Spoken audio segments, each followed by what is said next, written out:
The Shearwalls software is a tool to automatically generate seismic and/or wind loads following NBC methods, which distributes them to shear lines based on flexible and rigid diaphragm analysis, and design wood shear walls with or without hold-downs at openings to resist them.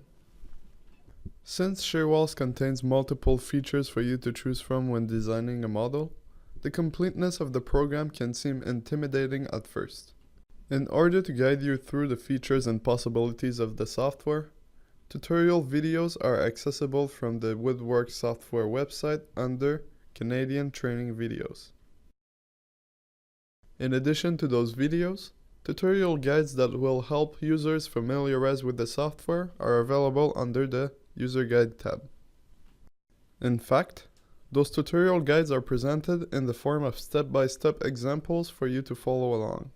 Although the examples get more complex as you move forward, tutorial 1 being the most basic and tutorial 6 being the most complex, we recommend you to go through all the tutorials since they contain different features and useful practices to adopt to efficiently design structures inside the software.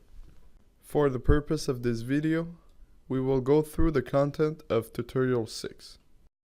We recommend doing this tutorial because it goes through most of the steps of a complete design. Settings input, file import, multi-story structure design, creation of standard walls, failures caused by the loads generated, as well as the steps to remedy those failures.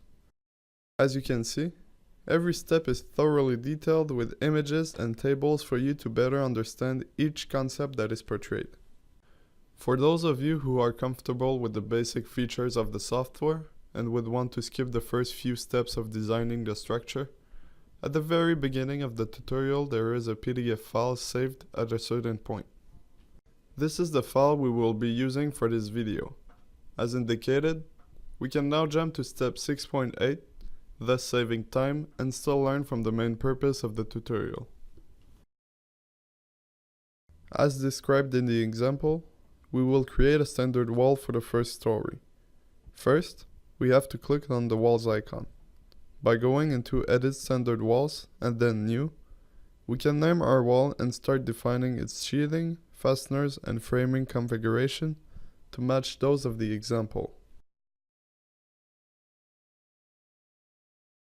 Once this is done, we can save our standard wall and move forward in the tutorial. Similar steps are required for the second and third stories, as well as for the exterior walls. So, for the purpose of this video, we will be skipping to step 6.9, which is the step of assigning the standard walls we have created to their respective wall. Although we invite you to do the complete tutorial 6, a project file saved until the point of generating loads is available in the description if you want to follow along with the rest of this video. Once all the stories of the structure and the roof have been designed, we can now generate the loads and run the design. It is good practice to first look at the design summary accessible from the Go To Table tab. Here, you will find information on which wall has failed under a certain load or if a wall has sufficient capacity. For more information on the design summary page and other useful information found in the design results, refer to video series 5, Understanding the Results. Since most of the hold-downs have failed the design, the next steps described in the tutorial is to go back in the wall form view and change the hold-downs.